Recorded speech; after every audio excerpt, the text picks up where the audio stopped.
Hello viewers, তোমরা সবাই কেমন আছো? গুড মর্নিং সবাইকে।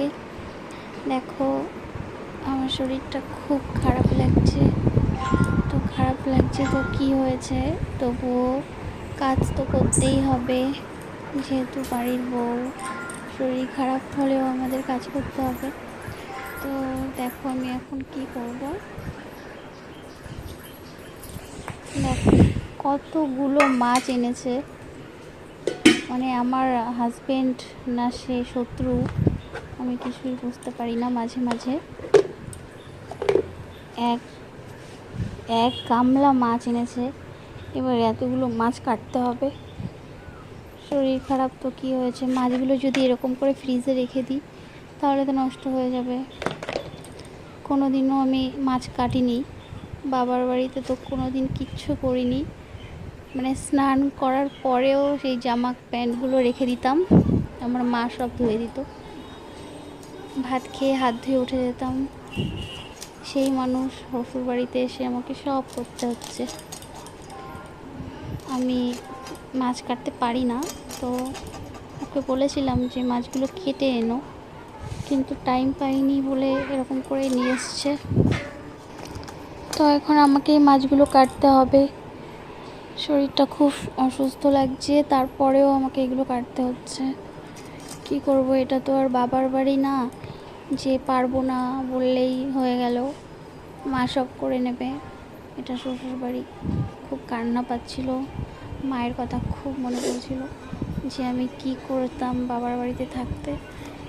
যে খাবো না, এটা দিয়ে খাবো না, ভাল লাগছে না, কেন করেছো?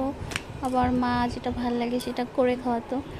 আর এখানে শ্বশুর বাড়ি এসে তো বলতে পারি না, যা দেয় সেটাই খেতে হয়। পারবো না বললে তো হবে না, করতে হবে। মাকে খুব মিস করছিলাম, কান্না করছিলাম।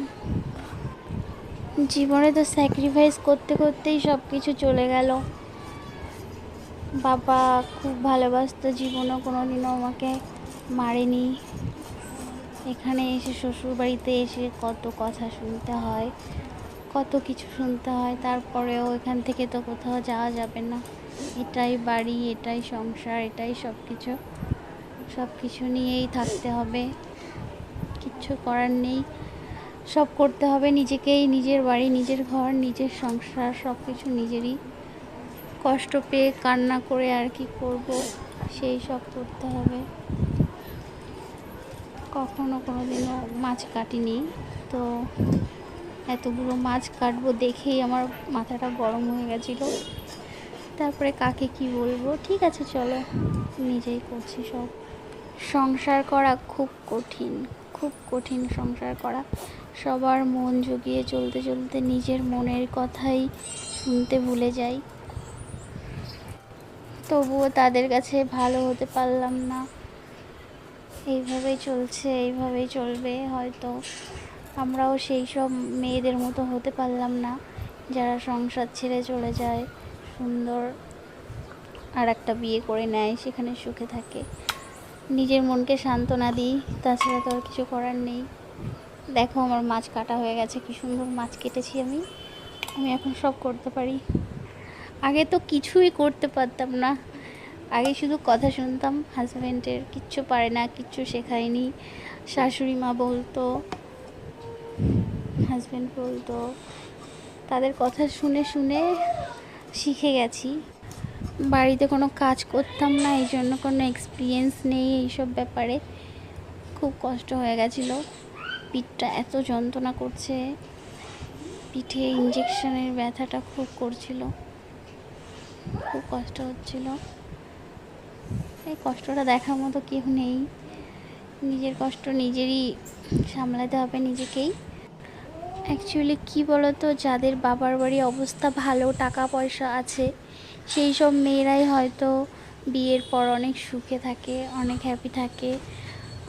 যাদের মধ্যবিত্ত যারা, তাদের মেয়েরা হয়তো সেইভাবে একটু ভালো জায়গায় বিয়ে হলে কথা শুনতে শুনতেই তাদের দিন চলে যায়। আমরা পারি না সংসার ছেড়ে চলে যেতে। হ্যাঁ, রাগ করে কিছু দিনের জন্য হয়তো বাবার বাড়িতে গিয়ে থাকতে পারি, কিন্তু ওই আছে একটা বাচ্চা থাকলে তো তার ভবিষ্যতের কথা ভেবে তো আমরা আর সংসার ফেলে চলে যেতে পারি না। যেইভাবেই হোক সেই সংসারেই ফিরে আসতে হয়, সেখানেই থাকতে হয়, কোথায় যাব আর। কষ্টটা বোঝার মতন হয়তো কেউ নেই, তবে ওই যে পেটের পোড়া যাকে বলে, নিজের পেটের সন্তান, সে হয়তো একটু বোঝে, তাছাড়া কেউ বোঝে না। খুব ভালোবাসে সে আমাকে, দেখছে মায়ের খুব কষ্ট হচ্ছে, এই জন্য এসে হাম্পিটা করলো আর আমাকে জড়িয়ে ধরলো। যাক, আমার কষ্ট সব চলে গেছে, একটু শান্তি পেলাম সত্যি, আর কিছু চাই না। হ্যাঁ বাবা, অনেক কষ্ট হয়েছে। আমাদের সত্যি কষ্ট বোঝার মতো হাজবেন্ড নেই, কারণ সারাদিন কাজ করব, তারপরে এসে বলবে কি করেছো, সারাদিন তো ঘুমাও। আমার হাজবেন্ড আমাকে শুধু একটাই কথা বলে যে একটু বাইরে যাও, বাইরে গিয়ে দেখো আমরা এত কষ্ট করে কাজ করি, তোমরা কি করো, সারাদিন শুয়ে থাকো, ঘরেই তো থাকো।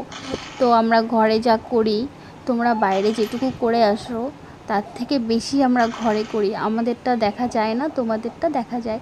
আর হ্যাঁ, একটা কথা আমি বলবো, আমরা যে কাজ করি আমাদের কাজের কোনো আমরা মাইনে পাই না, আমরা ফ্রিতে কাজ করি। আর তোমরা যেটা করো, কষ্ট করো, কষ্টের ফল পাও, তোমরা টাকা পাও, মাইনে পাও, আমরা তো সেটা পাই না। আমরা ঘরে করি, এই জন্য আমাদের কোনো নাম নেই। একটা মেয়ে তার সব প্রিয় জিনিসগুলো, প্রিয় মানুষগুলোকে ফেলে শুধু তোমাদের কাছে আসে একটু ভালোবাসা পাওয়ার জন্য। তোমাদের কাছে একটাই রিকোয়েস্ট, পারলে একটু ভালোবাসা দিও, আর কিচ্ছু দরকার নেই। তোমরা দেখো তো মাছটা কাটা হয়েছে কি না, এইভাবেই কাটে তো। আমি মুখ ফুক সব কেটে দিয়েছি, মাছটার মধ্যে প্রচুর ডিম হয়েছে। আমি জানি না, তোমরা একটু দেখে বলো প্লিজ। সব আমার কাটা কমপ্লিট হয়ে গেছে, এবার মাছগুলো ধুয়ে ফেলবো। আমার ভীষণ কষ্ট হয়ে গেছে। আমি সবার হাজবেন্ডদের একটাই অনুরোধ করব যে মাছ এইভাবে আর বাড়িতে কেউ আনবে না, সবাই একটু কেটে এনো, বউয়ের কষ্ট একটু বোঝো। Thank you viewers, thank you.